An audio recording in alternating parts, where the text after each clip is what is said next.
Hello my cute little survivors, कैसे हैं आप लोग। सो आई होप आप लोग बहुत बहुत बहुत अच्छे होंगे। सो लास्ट हमने पॉलिटिकल साइंस का यूनिट नंबर 1 का वन शॉट कंप्लीट किया था। अगर आपने वो वीडियो नहीं देखी है तो मैं आई डिस्क्रिप्शन बॉक्स में प्लेलिस्ट अटैच कर दूंगी एंड आपको यहाँ पे लिंक भी मिल जाएगा to watch that, right. So without any further delay हम स्टार्ट करते हैं यूनिट नंबर 2 का one shot of political science, constitution values and fundamental duties. I hope my screen is visible to you. And once again, just for the reminder, if you have not joined my Telegram channel, please join it to get the notes and necessary, you know, kind of content, right? So without any further delay, now we are proceeding it. So this is your unit number 2, constitution values, right? So this is your syllabus that you have to study as per the Delhi University for all course. Either you are a BBA FIA student, BMS student, BCom student, all the syllabus would be same. If your subject comes under the value addition course, then it will be same, right? Under the Delhi University. Okay. So just एक बार syllabus आप देख लीजिए कि आपको क्या क्या पढ़ना है. Then we will just proceed.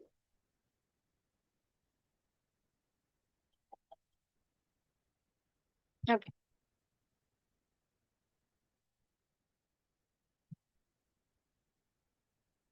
सबसे पहले है डेफिनेशन ऑफ कॉन्स्टिट्यूशन वैल्यूज। क्या होता है कॉन्स्टिट्यूशन वैल्यूज? सो बेसिकली ये कोर प्रिंसिपल्स होते हैं या फिर और आइडियल्स होते हैं जो क्या करते हैं, एनरिच करते हैं constitution of India, that guides the functioning of the state and it's institution. तो बेसिकली हमारा कॉन्स्टिट्यूशनल वैल्यूज क्या होता है, कोर प्रिंसिपल्स होते हैं या फिर आइडियल्स होते हैं कॉन्स्टिट्यूशन ऑफ इंडिया का, जो क्या करते हैं, गाइड करते हैं किसके, फंक्शनिंग। फंक्शनिंग कैसी होगी स्टेट की और उसके इंस्टीट्यूशन की। मतलब कि अगर मैं आपको समझाऊं कि स्टेट अगर कोई रन कर रहा है, ठीक है, तो उसके कुछ ना कुछ वैल्यूज होंगे, कुछ ना कुछ वैल्यूज होंगे, हमारे कॉन्स्टिट्यूशन के वैल्यूज होंगे, जिसके बेसिस पे आपका क्या होगा, स्टेट एंड उसके जो भी फंक्शंस होंगे वो रन कर पाएंगे। अगर सपोज करो उनको कोई भी यू नो पॉलिसी को इम्प्लीमेंट करना है, ठीक है, सो यू विल सी कि आपके कॉन्स्टिट्यूशन वैल्यूज के अकॉर्डिंग वो फॉलो कर रहा है कि नहीं कर रहा, कुछ गलत प्रिंसिपल्स को आप फॉलो नहीं कर रहे।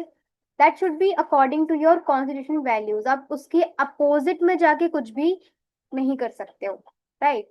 सो ये क्या करता है, ये हमारे कोर प्रिंसिपल्स होते हैं या फिर आइडल्स होते हैं जो हमें फॉलो करने होते हैं, ठीक है, और मेंशंस होते हैं कॉन्स्टिट्यूशन ऑफ इंडिया में और हेल्प करते हैं, ठीक है, तो व्हाट फंक्शनिंग में स्टेट कैसे फंक्शन करेगा और इंस्टीट्यूशन कैसे फंक्शन करेगा। I hope it is understandable. ये जो वैल्यू होती हैं ये सर्व करती हैं as the moral foundation of the Indian democracy and reflect करता है the aspiration of the people for just, equitable and inclusive society.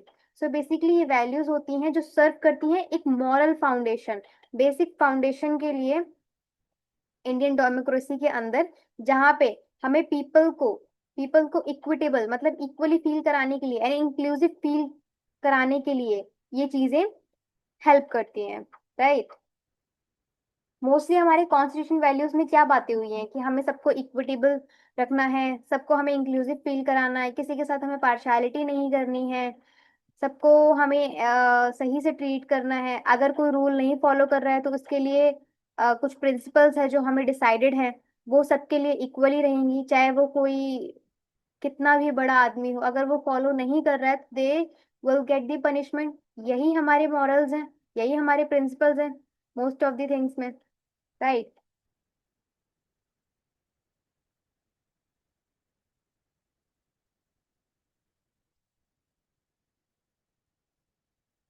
Okay, so these are the examples of constitution values. इसको देख के आपको समझ में आएगा, जैसे कि जस्टिस हो गई, लिबर्टी हो गई, इक्वालिटी हो गई, फ्रेटर्निटी हो गई, सॉवरेन हो गए, सेक्युलरिज्म हो गई, डेमोक्रेसी हो गई, रिपब्लिक हो गई। ये हमने यूनिट नंबर 1 में पढ़ लिया है, ठीक है। अब हमें ये जो चीजें हैं ये पढ़नी है हमें यूनिट नंबर 2 में। जिसमें सिलेबस में भी आपको गिवन होगा। तो यही कॉन्स्टिट्यूशनल वैल्यूज के एग्जांपल्स हैं। जस्टिस में आपके social, economic and political manners में सारी चीजें आती हैं। लिबर्टी में आपके thoughts of expression, belief, faith, worship में आपकी लिबर्टी होती है। इक्वालिटी में आपको before law and equal opportunity देनी होती है। फ्रैटर्निटी में आपकी dignity of individuals and unity of nation आता है। And sovereign and secularism, democracy and Republic के अकॉर्डिंग फाउंडेशनल होती है पॉलिटिकल वैल्यूज की। तो ये जिन जिन बच्चों ने मेरी वीडियो देखी है उनको पता होगा unit number, right.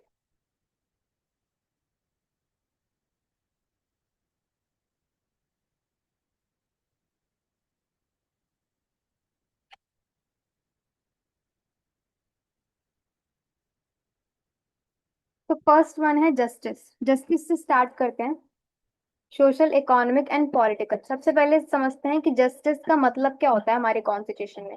So basically justice क्या होता है इंडियन कॉन्स्टिट्यूशन के अकॉर्डिंग, हमें एक ऐसी सोसाइटी को क्रिएट करना जहां पे इक्वालिटी रहे एंड फेयरनेस रहे, एंड सभी इंडिविजुअल को क्या होने चाहिए, gets what is due to them, जो भी उन्हें प्रोवाइड किया गया है as per the fundamental rights, वो चीज उनको मिलनी चाहिए।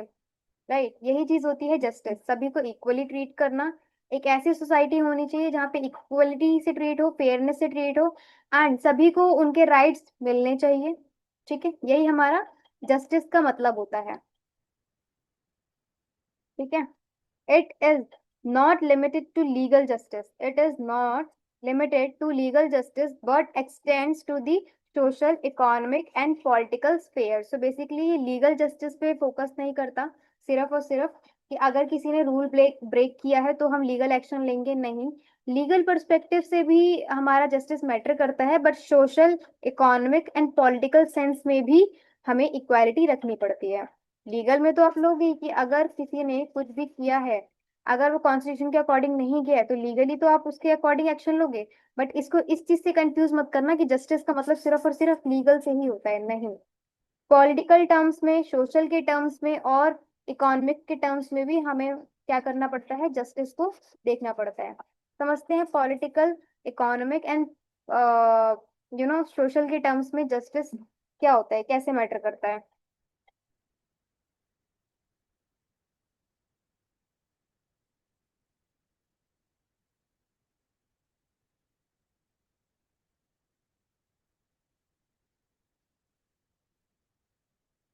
ओके, तो सबसे पहले देखते हैं सोशल जस्टिस। तो डेफिनेशन क्या होती है सोशल जस्टिस की। सो बेसिकली सोशल जस्टिस क्या होता है, refers to the elimination of social inequalities and the promotion of an inclusive society where every individual, irrespective of caste, religion, gender, or background, gets equal opportunity and respect. Basically social justice जैसे कि हमारा मतलब है कि socially क्या करना है हमें, जस्टिस प्रोवाइड करनी है, इधर इन terms of you know rights हो गए या फिर कुछ भी चीज हो गई, सोशली टर्म्स में जस्टिस मिलना चाहिए। ठीक है, आपको पार्शियलिटी नहीं करनी है in terms of caste, religion, gender, background, in terms के कोई भी पार्शियलिटी नहीं करनी है। सभी को इक्वल अपॉर्चुनिटी एंड रिस्पेक्ट मिलना चाहिए सोसाइटी में, राइट। यही चीज हमारी सोशल जस्टिस होती है।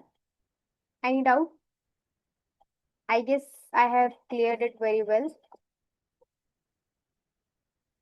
ऑब्जेक्टिव्स क्या हैं?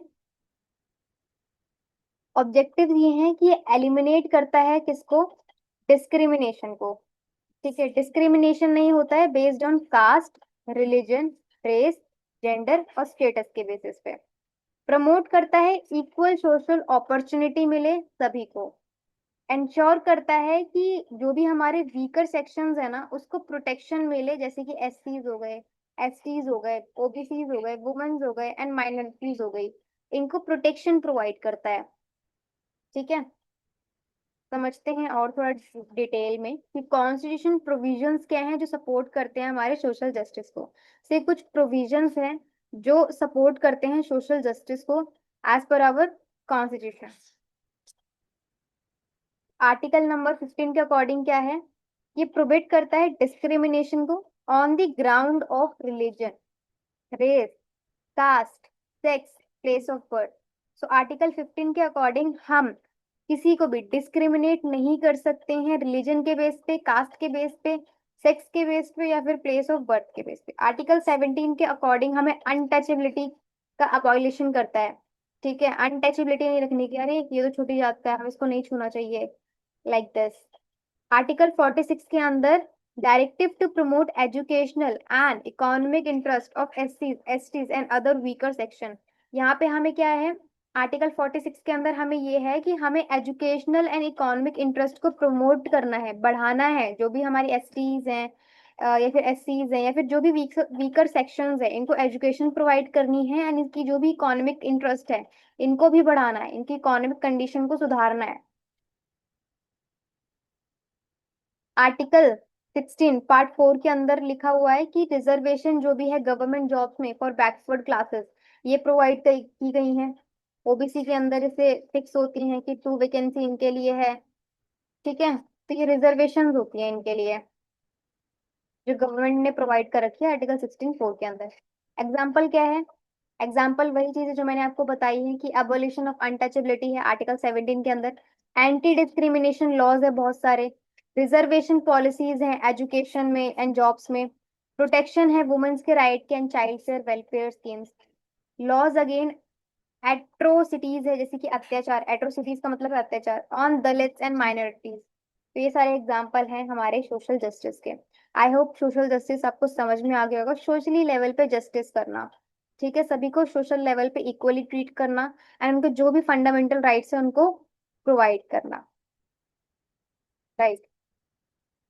इसके बाद है हमारा इकोनॉमिक जस्टिस। इकोनॉमिक जस्टिस का मतलब क्या है, इकोनॉमिक जस्टिस का मतलब है means reducing the gap between the rich and poor, providing equal economic opportunities and ensuring fair distribution of resources. So basically economic level पे justice करना मतलब कि rich and poor के बीच में जो भी gap है ना उसको क्या करना है, खत्म करना है। तो इकोनॉमिक जस्टिस का मतलब ही यही है कि जो भी हमारे रिच एंड पुअर के बीच में गैप है इसको कम से कम करें या फिर उसको बिल्कुल ही खत्म कर दें by providing a what, equal opportunities and fair distribution of resources, कि जो रिसोर्स इसको मिल रहे हैं वो इसको भी मिले। ठीक है, like this, and equal opportunity इनको मिले। ऑब्जेक्टिव क्या है, गैप रिड्यूस करना रिच एंड पुअर के बीच में। एम क्या है, फेयर डिस्ट्रीब्यूशन हो वेल्थ का, इनकम का एंड रिसोर्सेस का। राइट। प्रमोट करता है welfare policies like employment guarantee, food security and free education. So basically अगर मैं आपको थोड़ा और इलेबोरेट करूं तो आपको लग रहा होगा रिच एंड पुअर के बीच में वेल्थ का डिस्ट्रीब्यूशन कैसे होता है। तो हम टैक्सेस इम्पोज करते हैं ना, बेस्ट एग्जांपल है, टैक्सेस इम्पोज करते हैं। टैक्स कौन भर पाएगा, जिसकी इनकम एक सिग्निफिकेंट अमाउंट तक होगी, they will considered as rich और अपर लाइन से ऊपर ही होंगे। रिच नहीं तो कम से कम मिडिल क्लास में अपर तो हैं, अपर पॉवर्टी लाइन पे तो हैं। ठीक है, तो टैक्सेस वही पे कर पाएंगे। तो जो भी गवर्नमेंट टैक्स लेती है ना वो हमारे जो पुअर लोग हैं उनको किन टर्म्स में देती है, सब्सिडीज हो गई। ठीक है, उनको राशन जो भी मिलता है वो इन्हीं पैसों से तो जाता है, टैक्सेस से ही तो जाता है। सो that's how they reduces the gap between rich and poor. Right. अब जो इनको चीजें ऐसे ही मिल रही हैं वो इनको अभी फिर खरीद के लेनी पड़ेंगी। So that's how a government manages. ठीक है, प्रमोट करना वेलफेयर पॉलिसीज जैसे कि एम्प्लॉयमेंट गारंटी देना, फूड सिक्योरिटी करना और फ्री एजुकेशन प्रोवाइड करना to the poor people. Economic weaker section के लिए बच्चे जो होते हैं उनको फ्री पढ़ाया जाता है। प्राइवेट स्कूल भी इवन ईडब्ल्यूएस कोटा से एडमिशंस लेते हैं, we all know. Right.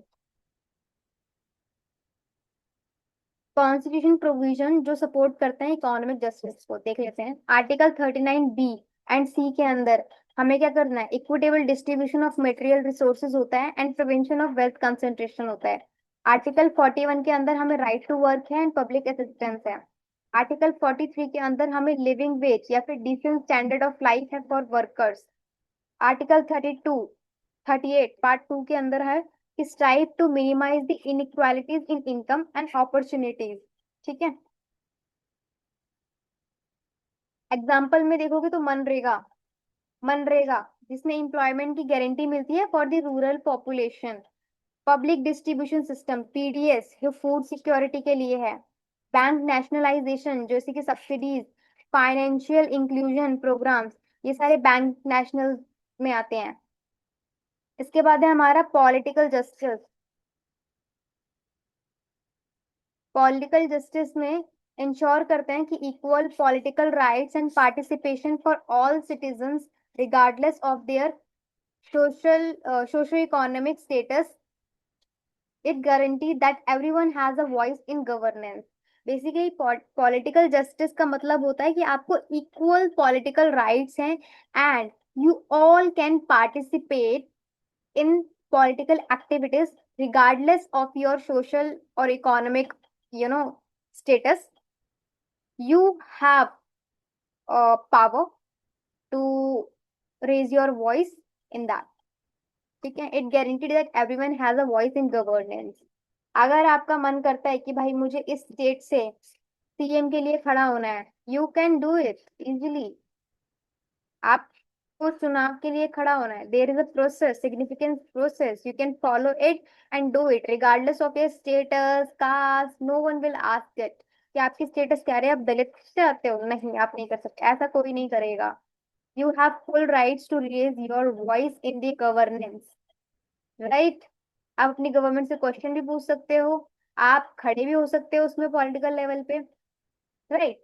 You have all the rights. Objective क्या है कि फेयर एंड फ्री इलेक्शंस हो, ठीक है, किसी भी तरह का डिस्क्रिमिनेशन ना हो, इक्वल पॉलिटिकल राइट्स मिलने चाहिए सभी सिटीजन को, राइट। 18+ सभी को राइट है कि वो वोट दे, राइट, कोई भी उनको मना नहीं कर सकता है। Everyone has the right to vote, consent election and participate in governance. No one will stop that, no one can stop it. इसके बाद कॉन्स्टिट्यूशन प्रोविजंस जो सपोर्ट करते हैं हमारे पॉलिटिकल जस्टिस को। तो आर्टिकल 326 के अंडर यूनिवर्सल अडल्ट सफ्रेज है जिसमें राइट टू वोट है मिलता है सभी 18+ को, ठीक है। आर्टिकल 325 से लेके 326 के बीच में कोई भी person, no person to be ineligible for inclusive in electoral rolls on grounds of religion, race, caste और sex। कोई भी पर्सन को कास्ट, रिलीजन, इन सब के बेसिस में हमें पॉलिटिकल जस्टिस के अंदर इंक्लूड नहीं करना है। Everyone has the right to vote, ठीक है।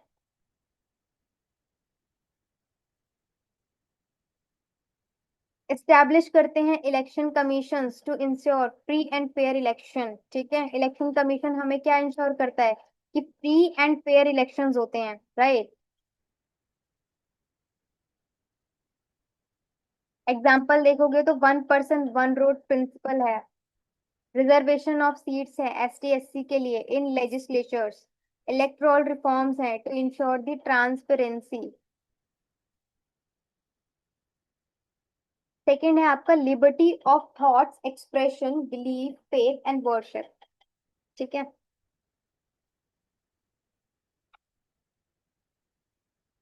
सबसे पहले जानते हैं कि लिबर्टी का मतलब क्या होता है।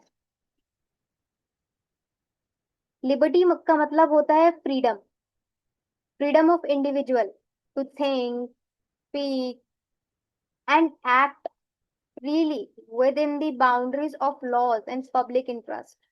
तो लिबर्टी का मतलब यही है कि फ्रीडम, किसी पर्सन की फ्रीडम सोचने की, बोलने की, एक्ट करने की फ्रीली, लेकिन बाउंड्रीज में रह के। ऐसा नहीं है कि आप कुछ भी सोच रहे हो, इलीगल सोच रहे हो, इलीगल बोल रहे हो, इलीगल एक्ट कर रहे हो, नहीं। With in the boundaries of your law and public interest, unless and until वो किसी को हार्म कर रही है, that will comes under the law, that for that you will got the punishment, right. So liberty है आपको, लेकिन एक लेवल तक है, ठीक है। सो यही चीज है, लिबर्टी का मतलब है फ्रीडम ऑफ इंडिविजुअल, जहाँ पे आप सोच सको, स्पीक कर सको, बोल सको और एक्ट कर सको freely with in the boundaries of law and public interest. The preamble of the Indian constitution guarantees liberty of thought, expression, belief, faith and worship to all citizens.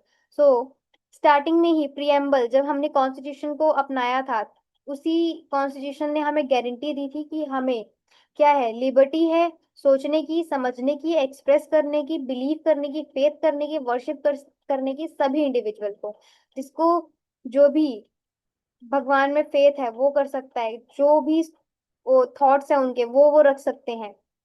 ठीक है।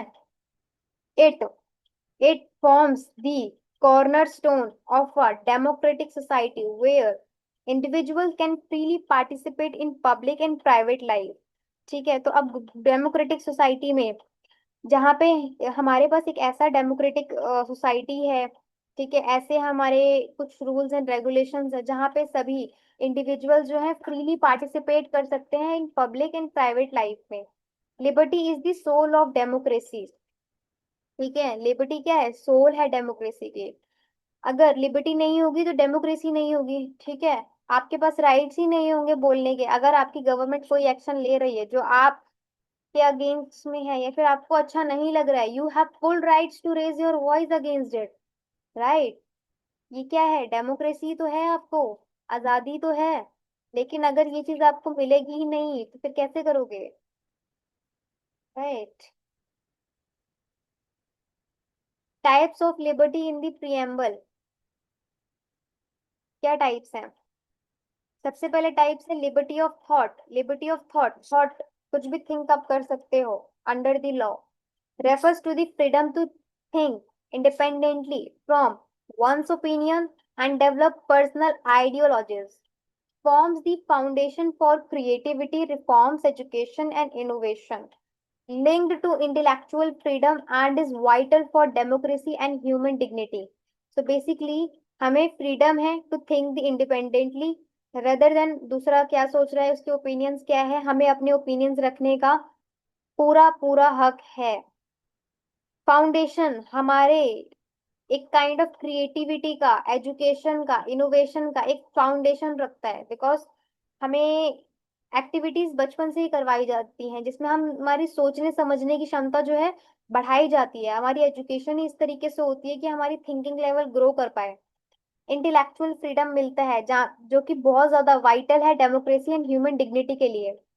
रेस्ट्रिक्शंस क्या है यहाँ पे लेकिन, जैसे कि लिबर्टी ऑफ थॉट में फ्रीडम टू थिंक तो है इंडिपेंडेंटली, लेकिन is considered a core value in a democracy. It is generally not restricted directly. However, restrictions may apply when thoughts are expressed publicly through speech, writing, and action. So basically, हमें generally सोचने से कोई मना नहीं कर रहा है कि आप क्या सोच रहे हो क्या नहीं सोच रहे हो, लेकिन अगर वो पब्लिकली स्पीच के थ्रू, राइटिंग के थ्रू या फिर एक्शन के थ्रू आ रहा है, so that will have the restrictions. अगर वो लॉ के अंदर नहीं आ रही हैं तो you will got the punishment. ऐसा नहीं है कि अगर आपके पास राइट्स है तो आप कुछ भी बोलोगे कुछ भी करोगे, नहीं, you have to follow the rules. तो यही है, लिबर्टी ऑफ थॉट है लेकिन कुछ रेस्ट्रिक्शंस के साथ। रेस्ट्रिक्शन भी कब अप्लाई होंगे, जब वो पब्लिक में आ रही है, इधर in the form of speech, writing और action. I hope I am clear to you. इसके बाद है आपको लिबर्टी ऑफ एक्सप्रेशन। ठीक है, प्रोवाइडेड अंडर अंडर 19(1)(a), जहाँ पे सभी citizen shall have the right to freedom of speech and expression, जहाँ पे सभी इंडिविजुअल्स को राइट है speech, freedom of speech and expression का। अलाउ करता है सभी इंडिविजुअल को फ्रीली बात करने के लिए about their views, opinions, information through speech, writing, art, media और एनी अदर मीडियम। ठीक है, तो सभी को, सभी इंडिविजुअल्स को राइट है to communicate freely their views इधर in the form of speeching, writing and whatever the medium is. Essential है किस लिए, अ फ्री प्रेस, जो भी हमारी प्रेस कॉन्फ्रेंस होती है उसके लिए बहुत ज्यादा एसेंशियल है लिबर्टी ऑफ एक्सप्रेशन होना। देखे हैं आपने न्यूज में कैसे कैसे क्वेश्चन पूछ लेते हैं, कभी कभी तो बहुत ज्यादा पर्सनल भी हो जाते हैं वो। ठीक है, डेमोक्रेटिक पार्टिसिपेशन के लिए इंपॉर्टेंट है, party public debates and descents होने के लिए इंपॉर्टेंट है, आर्टिस्टिक एंड एकेडमिक फ्रीडम होने के लिए ये एसेंशियल हो जाता है लिबर्टी ऑफ एक्सप्रेशन का होना। ठीक है, रेस्ट्रिक्शंस क्या है, इसमें भी रेस्ट्रिक्शन है under 19 part 2, reasonable limits can be imposed in the interest of, जहाँ पे sovereignty, sovereignty and integrity of India की बात होगी, पब्लिक ऑर्डर्स की बात होगी, मॉरलिटी की बात होगी, डिफेमेशन की बात होगी, कंटेम्प्ट ऑफ कोर्ट की बात होगी, सिक्योरिटी ऑफ स्टेट की बात होगी। तो इन केसेस से लिबर्टी ऑफ एक्सप्रेशन क्या होंगे, रेस्ट्रिक्ट किए जाएंगे। अगर हमारे स्टेट पे कोई बात आ रही है, सिक्योरिटी के स्टेट पे कोई बात आ रही है, होता है ना कि अगर कुछ भी सिचुएशन चलती है हमारी क्रिटिकल, तो हम प्रेस कॉन्फ्रेंस को भी मना कर देते हैं। ठीक है, to talk like this. Example, freedom to protest but not violenting, posting views online but not hate speeches. ठीक है, so this is the example of liberty of expression. उसके बाद है liberty of belief. Liberty of belief, belief का मतलब क्या होता है? बिलीफ का मतलब you have right to hold any personal philosophical belief whether religion और सेक्युलर। आपको राइट है कि आपको किस पे बिलीव करना है, किसी के पर्सन पे करना है, कोई फिलोसफी पे बिलीव करना है, गॉड पे, रिलीजियस पे, you have all the rights to hold any personal और फिलोसफिकल बिलीफ वेदर रिलीजियस और secular. You have a right. Citizens have freedom to adopt or reject any belief system, ideology और world view. सभी citizen के पास rights है कि वो किसी भी तरह के का बिलीफ अडॉप्ट कर सकते हैं या फिर रिजेक्ट कर सकते हैं। इधर वो रिलीजन पे हो, सिस्टम पे हो, आइडियोलॉजी पे हो, या फिर किसी भी चीज पे। Related to freedom of conscience under the article 25। So ये रिलेटेड है फ्रीडम ऑफ कंसाइंस के अंदर, अंडर 25। एग्जाम्पल देखोगे तो one can believe in socialism, capitalism और स्पिरिचुअल आइडियोलॉजीज लाइक कर्मा और रिबर्थ। सो एक पर्सन है जिसको सोशलिज्म और कैपिटलिज्म में बिलीव है, और एक है जिसको स्पिरिचुअल आइडियोलॉजीज में जैसे कि कर्मा या फिर रीबर्थ में बिलीव रखता है। ठीक है, तो ये पर्सन टू पर्सन डिपेंड करता है कि वो किस चीज पे बिलीव कर सकता है। तो ये चीज भी हमें राइट है कि अगर सामने वाला गॉड पे बिलीव नहीं करता है तो he has full the right. अगर आप उसको इम्पोज नहीं करो कि भाई तू नहीं, तू ये कर, तू ये कर, तुझे ये करना पड़ेगा, नहीं, he has right whether to believe or not, will not take any kind of action against them। इसके बाद है liberty of faith. Faith gone goes beyond belief. जो बेसिकली बिलीफ होता है ना, बिलीफ का एक स्टेप आगे ही फेथ है। विश्वास के एक कदम आगे ही फेथ होता है। Faith goes beyond belief. It implies emotional and spiritual conviction, often rooted in religion. So basically, emotional and spiritual conviction होती हैं जो कि religion से related होता है। जैसे कि क्रिश्चियंस हो गए, क्रिश्चियंस के कुछ moral होते हैं as per their spirituality। हमारे हिंदूज में गॉड्स होते हैं, उनकी धर्मास होते हैं, वेदास होते हैं, like this we are following it. ठीक है, liberty of faith means one can freely follow a religion और not follow any. Liberty of faith का मतलब ये है कि एक पर्सन है, अगर उसको कोई रिलीजन फॉलो करना है तो वो कर सकता है, और कोई भी नहीं करना तो कोई भी नहीं कर सकता है। तो यही है आर्टिकल 25 फर्स्ट पार्ट के अंदर, ये है कि all person are equally entitled to freedom of conscience and the right to freely process, practice and propagate religion। ठीक है, he has all the rights। Example देखोगे तो you may follow Hinduism, Islam, Christianity, Buddhism और none without को coercion, right.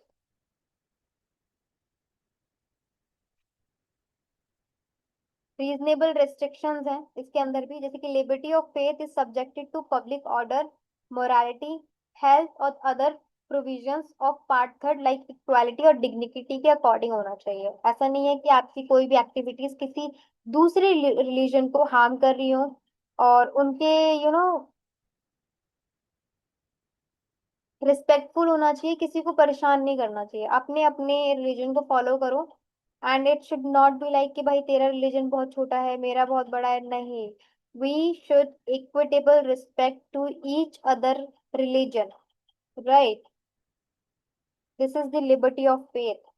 We have the right to faith, the right to perform ritual. Liberty of worship का मतलब है the right to perform ritual, ceremonies, prayers and religious practice of one choice. This liberty is subjected to public order, morality, health and protected by article 25 to 28। So basically liberty of worship का मतलब है अगर कोई हिंदू है तो Hinduism में क्या होता है कि हम अपने गॉड की पूजा करते हैं, इधर दिया जला के, धूप बत्ती जला के, ठीक है, आरती गा के। वहीं मुस्लिम्स में होता है उनकी अलग कुछ रूल्स होते हैं, नमाज पढ़ के, लाइक दिस उनके कुछ अलग रूल्स होते हैं। क्रिश्चियंस में होता है कि मोमबत्ती जलाई जाती है, बैठा जाता है भगवान के पास, थोड़ा टाइम स्पेंड किया जाता है। एंड लाइक दिस सब रिलीजन के अलग अलग कस्टम्स हैं, ड्यूटीज हैं that they are following, rituals हैं, सेरेमनीज हैं, प्रेयर्स हैं, रिलीजियस प्रैक्टिस है जो फॉलो करते हैं of one choice. So they have a right to perform it. And ये जो लिबर्टी है ना, ये public order, morality and health के अंडर आता है। तो इस चीज को ध्यान में रख के हमें करनी होती है ये। एंड आर्टिकल 25 से लेके 28 के अंदर ये चीज प्रोटेक्टेड है, जैसे कि visiting a temple, mosque, church, observing religious fast, festival. No citizen can be prevented from entering place of worship, मतलब कोई भी सिटीजन को रोका नहीं जा सकता किसी मंदिर में आने के लिए या फिर किसी भी चर्च में आने के लिए as per their caste and law, unless restricted by law. Restrict, अगर लॉ ने मना नहीं किया है, अनटिल एंड अनलेस वो किसी भी धार्मिक प्लेसेस पे जा सकते हैं, ऑब्जर्व कर सकते हैं रिलीजियस कस्टम्स को, सेलिब्रेट कर सकते हैं रिलीजियस फेस्टिवल्स को।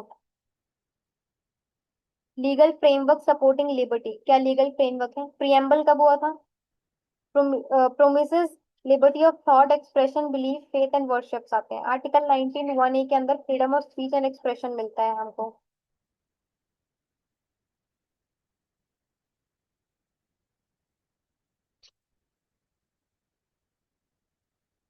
आर्टिकल 25 के अंदर हमें फ्रीडम है religion. Okay, so this is, अच्छा लिबर्टी ऑफ वर्शिप तक हमने पढ़ लिया था। तो this is your concised manner में मैंने चीजें दे दी हैं कि आर्टिकल, लीगल फ्रेमवर्क क्या थे जो सपोर्ट करते हैं लिबर्टी के, हमने वन बाय वन तो पढ़ ही लिया था। ये भी है कुछ, जैसे freedom of speech and expression मिलना, आर्टिकल 25 के अंदर आपको फ्रीडम है रिलीजन कंसाइजनेस में प्रैक्टिस करने के लिए। 25 से 28 तक आपको प्रोटेक्ट मिलता है religious institution and prevent state interference in religious affair. Article 21 के अंदर आपको protection of life and personal liberty मिलती है, includes the liberty of individual choice and privacy. अब देखो इंपॉर्टेंस क्या है लिबर्टी की इन डेमोक्रेसी। तो बेसिकली इंपॉर्टेंस ये है, ये एम्पावर करता है हमें, एम्पावर करता है इंडिविजुअल्स को, इंश्योर करता है कि पीपल जो है वो एक्सप्रेस कर पाए, डेवलप कर पाए अपने आप को फ्रीली। स्ट्रेंथन करता है डेमोक्रेसी को, लाइक सिटीजन जो है वो पार्टिसिपेट कर सकते हैं मीनिंगफुली इन गवर्नेंस। प्रमोट करता है इनोवेशन को एंड रिफॉर्म्स को, मतलब पीपल्स जो है वो फ्रीली थिंक कर सकते हैं, क्रिएटिविटी उससे इंक्रीज होती है उनकी। प्रोटेक्ट करता है ह्यूमन डिग्निटी, सभी के डिग्निटी को प्रोटेक्ट रखता है, ठीक है। Individual are not force to conform, ensure करता है सोशल हार्मनी को, फ्रीडम ऑफ रिलीजन है, आपको बिलीफ है, एंकरेज करता है म्यूचुअल रिस्पेक्ट को, राइट। चैलेंजेस क्या है लिबर्टी इन इंडिया के? So basically censorship and media restrictions होती हैं जिसमें गवर्नमेंट कंट्रोल करता है, प्रेस करते हैं, online contact affect the freedom of expression, ठीक है। तो कुछ चैलेंजेस है लिबर्टी के, जैसे कि मीडिया रिस्ट्रिक्शन, गवर्नमेंट जो है वो कंट्रोल्स करते हैं प्रेस को, ऑनलाइन कंटेक्ट कंटेंट को जो अफेक्ट करते हैं फ्रीडम ऑफ एक्सप्रेशन, ठीक है। होता है ना कि गवर्नमेंट प्रेस में कह देते हैं कि ये चीजें नहीं जानी चाहिए, ये चीजें नहीं जानी चाहिए, ऑनलाइन कंटेंट पे उनका थोड़ा कंट्रोल रहता है। सो फ्रीडम ऑफ एक्सप्रेशन यहाँ से हैम्पर होती है। मिसयूज होते हैं काफी बार लॉज के, जैसे कि sedition, UAPA and other laws sometimes use to कर डिसेंट और प्रोटेस्ट होते हैं। Hate speeches and communal violences होते हैं, रिलीजियस और पॉलिटिकल हेट स्पीचेस मिलती हैं हमें, undermines liberty and public order. होता है ना कि डिबेट्स के अंदर ही कभी कभी बहुत ज्यादा हीटअप हो जाता है ना, होता है ना। स्पीचेस नेगेटिव बहुत ज्यादा दे रहे होते हैं कुछ कुछ political leader. Surveillance and privacy concern होता है, like digital tracking, data collection जो थ्रेट करता है इंडिविजुअल की फ्रीडम एंड प्राइवेसी में। आजकल तो बहुत ज्यादा हो गया, कुछ प्राइवेसी ही नहीं है कहीं पे, हर जगह से डेटा लीक होता है।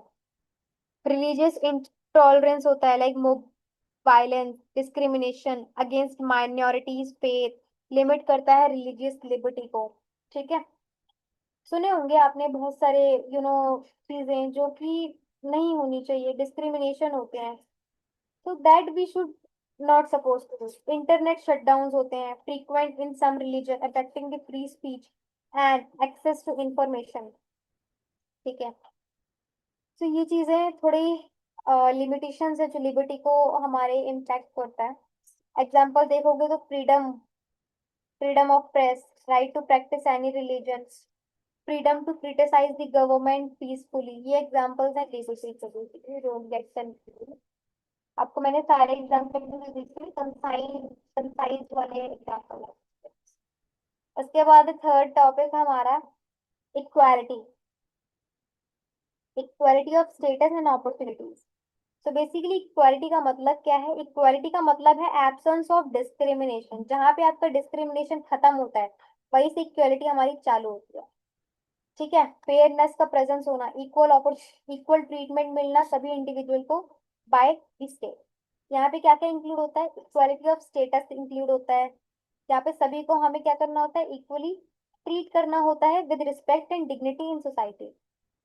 इक्वालिटी ऑफ अपॉर्चुनिटी मिलती है आपको सभी को, फेयर चांस मिलता है to succeed in life regardless of the birth, caste, gender, religion और बैकग्राउंड। सो ये जो दो थिंग है बहुत ज्यादा इंपॉर्टेंट है, equality of status and opportunity. Right. Equality में बेसिकली यही दो चीजें बहुत मायने रखती है, इंपॉर्टेंट है, equality of status and opportunity. Equality of status का मतलब क्या है? इक्वालिटी ऑफ स्टेटस में आपका मतलब है कि सोशल एस्पेक्ट में इक्वालिटी प्रोवाइड करना, गारंटी देना इक्वल रिस्पेक्ट एंड डिग्निटी का टू एवरी सिटीजन, रिजेक्ट करना कोई भी फॉर्म ऑफ अनटचेबिलिटी, डिस्क्रिमिनेशन या फिर सोशल इंक्लूजन का होना, एक्सक्लूजन का होना। एम्स क्या है इसका? टू एलिमिनेट हिरार्कियन based on the caste, class, gender, religion, region. किसी बेस पे हमें क्या करना है? डिस्क्रिमिनेट नहीं करना है, जैसे कि प्रोहिबिशन ऑफ अनटचेबिलिटी आर्टिकल 17 के अंदर देखने को मिलता है। Ban on titles that promote the inequalities, article 18 के अंदर बैन है। Right to equality for law article 14 के अंदर है। इक्वालिटी ऑफ अपॉर्चुनिटी, इसमें क्या है? फोकस अच्छा रहता है हमारा इकोनॉमिक में एंड एजुकेशनल अपॉर्चुनिटीज में। इंश्योर करता है एक level of playing field for everyone to access job, education and public service. Recognise करता है real equality can not be achieved by treating everyone same, so allow for affirmation action like reservation for disadvantages group. ठीक है। So this is the equality of opportunity. So basically इसमें क्या होता है? हम economic and educational opportunities को focus करते हैं एंड इंश्योर करते हैं कि level playing field for everyone होनी चाहिए ताकि वो एक्सेस कर पाए जॉब्स का, एजुकेशन की एंड पब्लिक सर्विसेज की।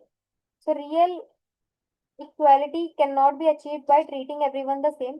सो बेसिकली हम इक्वालिटी को सिर्फ और सिर्फ यू नो इस टर्म्स में अचीव नहीं कर सकते कि सभी को हमें इक्वल ट्रीट करना चाहिए, बल्कि एफर्मेशन एक्शंस भी होने चाहिए, जिसके रिजर्वेशन होना चाहिए फॉर द डिसएडवांटेजेस ग्रुप। ऐसा नहीं कि सिर्फ बोल रहे हो कि सभी को इक्वल ट्रीट करो, नहीं, आपको हर चीज में सबको इक्वल ट्रीट करना पड़ेगा, whether it is in the terms of services, whether in terms of education, whether in terms of jobs that you are providing. So in all चीजों पे आपको फोकस करना पड़ता है। एग्जाम्पल देखोगे, equality in public, article 16, affirmation action जैसे कि S T S C OBC के लिए, वुमेन्स के लिए अफर्मेशन एक्शन होते हैं ना, जहाँ पे काफी सारे गवर्नमेंट के एग्जाम्स निकलते हैं जहाँ पे फीमेल्स को एकदम zero fee, S C S T को एकदम जीरो फीस लगती है। Special provisions for education and children from weaker section, EWS से कोटा मिलता है आपको, है ना, as per the article 15। 4 and 15 5 के अंदर कॉन्स्टिट्यूशनल प्रोविजन जो सपोर्ट करते हैं इक्वालिटीज को, तो क्या इंडिया कॉन्स्टिट्यूशन इंश्योर करता है कि equality through a combination of general principles and specific guarantee mainly under article 14 to 8। 14 to 8 के अंदर बेसिकली हमारे कुछ कॉन्स्टिट्यूशन प्रोविजंस है जो सपोर्ट करते हैं इक्वालिटी को। ये एम करते हैं eliminate discrimination and promote fairness in law and opportunity and dignity. So basically article 14 के अंदर इक्वालिटी बिफोर लॉ लॉ आता है and equal equal protection of law आता है। तो बेसिकली समझते हैं क्या होता है। एंश्योर करता है कि सभी इंडिविजुअल क्या है, इक्वल है in the eyes of the law. कोई भी कोई भी लॉ से बड़ा नहीं है, एंड गवर्नमेंट के ऑफिशियल को इंक्लूड करके भी। ठीक है, कोई भी बड़ा नहीं है चाहे वो गवर्नमेंट के ऑफिशियल से ही क्यों ना हो। The law should apply equally to all and offer equal protection to all citizen. ठीक है, जो लॉ है वो सभी के लिए इक्वली है एंड इक्वल प्रोटेक्शन प्रोवाइड करता है to all the individuals. Example देखोगे तो जैसे कि कोई मिनिस्टर है, एक कॉमन सिटीजन है, are equally accountable under the legal system. ठीक है, चाहे वो कोई नेता हो या फिर चाहे वो कोई नॉर्मल पर्सन हो, अगर वो लीगल टर्म से फंस रहे हैं तो they will be treated as equal. Article 15 के अंदर आपका प्रोविजन ऑफ डिस्क्रिमिनेशन होता है, इधर it is in the terms of religion, race, caste, sex, place of birth. इन टर्म्स में प्रोविजन रहता है डिस्क्रिमिनेशन का। अलाउ करता है state to make special provisions for women, children, SC ST, socially economical background classes, जैसे कि reservation provide करना एजुकेशनल इंस्टीट्यूशन में is permitted for SC ST OBC and EWS student. Article 16 के अंदर इक्वल अपॉर्चुनिटी मिलना in public employment, guarantees equal opportunities for all citizens in matter relating to public jobs employment, permit reservation for background classes SC ST economic weaker section के लिए। होता है ना कि government jobs में कुछ सीट्स है जो रिजर्व होती है इनके लिए। Example, reserve seats in government jobs for marginalise the groups to ensure fair representation. Article 17 के अंदर एबोलिशन ऑफ अनटचेबिलिटी का होना, डिक्लेयर करना कि untouchability as abolished and punishable by the law, seeks to eliminate caste-based discrimination and promote social equality. Example देखोगे तो denying access to temple or public places based on the caste is illegal. You can complain to the law if you are facing any kind of things in that, right?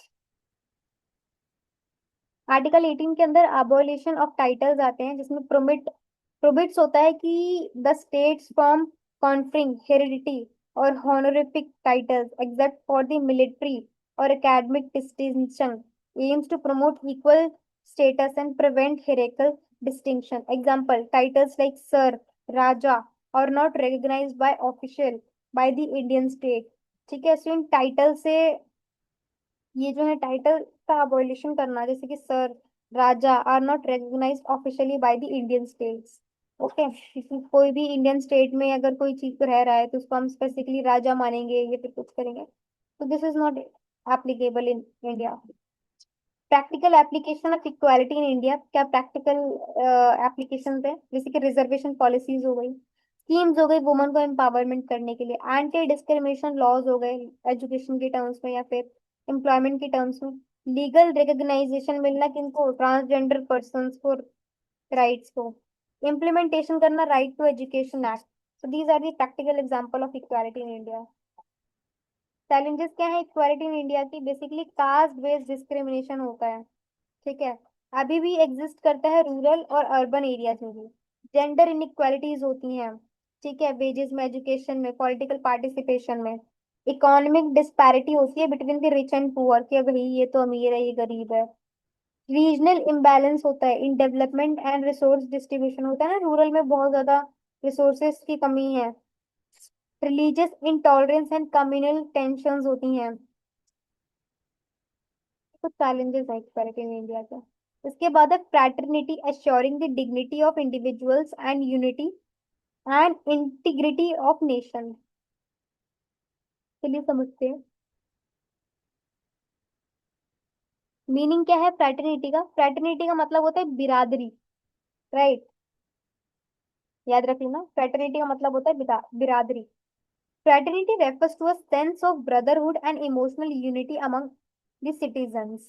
So basically fraternity का मतलब होता है कि हमें brotherhood रखना है and emotional unity रखना है among all the citizens, right? It emphasizes a collective responsibility, mutual respect and peaceful coexistence. कि ऐसा नहीं है कि जैसे कहते हैं ना हिंदू मुस्लिम सिख ईसाई आपस में है भाई भाई, like this fraternity means like that कि एक कलेक्टिव रिस्पॉन्सिबिलिटी है आपकी म्यूचुअल रिस्पेक्ट एंड पीसफुल की कोएक्सिस्टेंस के लिए। It is essential in a country as a diverse as India to maintain national unity and social integration. So India जैसे nation में ये चीज फ्रेटर्निटी का होना बहुत ज्यादा इंपॉर्टेंट हो जाता है बिकॉज यहाँ पे डाइवर्सिटी बहुत है, ठीक है। यहाँ पे हर तरह के आपको लोग मिलेंगे, हर तरह के रिलीजन मिल जाएंगे, हर तरह की लैंग्वेजेस मिल जाएंगी।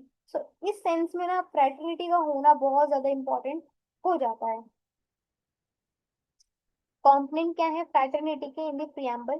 सबसे पहले है dignity of individual and second one है unity and integration of the nation. तो डिग्निटी ऑफ इंडिविजुअल कहते हैं कि सभी पर्सन जो है वो रिस्पेक्टेड होना चाहिए and irrespective of their background, सभी को रिस्पेक्टेड ट्रीट करना चाहिए। अपहोल्ड करता है आइडिया कि सभी इंडिविजुअल्स जो हैं वो इक्वल हैं in worth and should be free from exploitation and human humiliation and discrimination. Closely related है किससे, इक्वालिटी से, लिबर्टी से एंड जस्टिस से। एग्जाम्पल देखोगे तो प्रोटेक्शन ऑफ ह्यूमन राइट्स का होना, ठीक है, right to live with dignity under 26A। 21 abolition of untouchability का होना, legal protection against caste gender based on violence, ठीक है। सो ये कुछ एग्जांपल है डिग्निटी के। इसके बाद unity and integration of nation देखेंगे। यूनिटी का मतलब है oneness of the Indian people transcending cultural linguistic religion diversities, ठीक है। इंटीग्रिटी का यूनिटी का मतलब होता है यूनिटी, यूनिटी लाइक यूनिटी का मतलब होता है कि साफ सभी लोग एकजुट हो। एक पर्सन है पर यहाँ पे चार पर्सन है और एक साफ है, ये होती है यूनिटी हमारी, ठीक है। oneness of Indian peoples, either they are following any kind of culture, linguistic, religious। अगर इंडिया की बात आती है तो they will be shown as unity। Integrity implies territorial, sorry,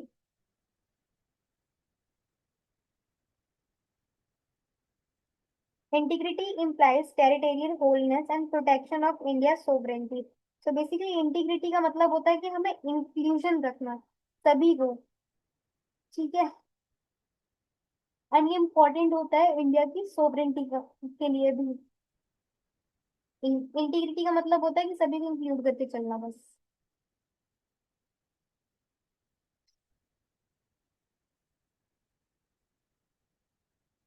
essential है for maintaining peace, national identity and democratic functioning. Example देखोगे तो national integration campaign का होना, anti secession and anti terrorism law का होना, promotion of interfaith harmony and common civil code debate aims to build uniformity across diverse laws. ये कुछ हमारे examples हैं जो इसके अंदर फॉलो करते हैं। कॉन्स्टिट्यूशन प्रोविजंस क्या है जो सपोर्ट करते हैं फ्रैटर्निटी को। सो बेसिकली आर्टिकल 14 के अंदर हमारा इक्वलिटी बिफोर लॉ होता है जो कि रिमूव करता है डिस्क्रिमिनेशन को, एंकरेज करता है म्यूचुअल रिस्पेक्ट को। आर्टिकल 15 के अंदर डिस्क्रिमिनेशन प्रोहिबिट होता है जहाँ पे फोस्टर करते हैं इंक्लूसिव कम्युनिटी को, इंक्लूसिव कम्युनिटी को हमारे क्या करता है, सपोर्ट करता है। आर्टिकल 17 के अंदर हम अबलिश करते हैं अनटचेबिलिटी को जो प्रमोट करता है डिग्निटी को। आर्टिकल 19 एंड 21 के अंदर हमें राइट टू फ्रीडम है ओके, राइट टू फ्रीडम है एंड लाइफ है विद डिग्निटी। फंडामेंटल ड्यूटीज है, duty to promote harmony and the spirit of common brotherhood. Right.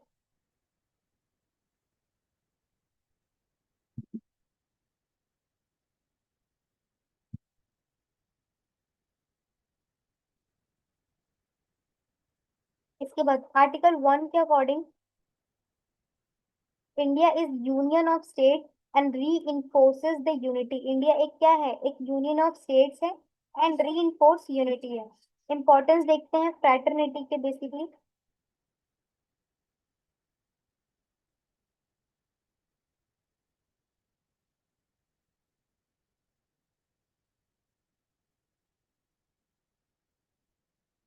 Promote करता है यूनिटी इन डाइवर्सिटी।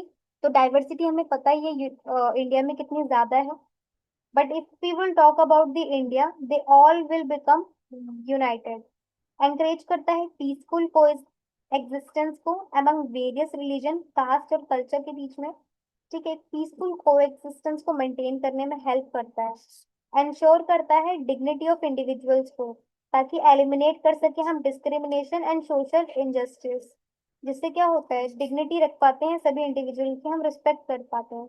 स्ट्रेंथ करता है नेशनल इंटीग्रेशन को, foster loyalty to the nation beyond religion और linguistic identity. Support करता है democracy को, एंकरेज करता है म्यूचुअल रिस्पेक्ट, टॉलरेंस और सोशल हार्मनी, जो कि एसेंशियल होता है हर एक डेमोक्रेटिक फंक्शन करने के लिए। बिल्ड करना इंक्लूसिव सोसाइटी, क्रिएट करना एक sense of belonging and collective responsibilities among all the citizens, ताकि सभी को क्या हो, इंक्लूसिव फील हो। राइट।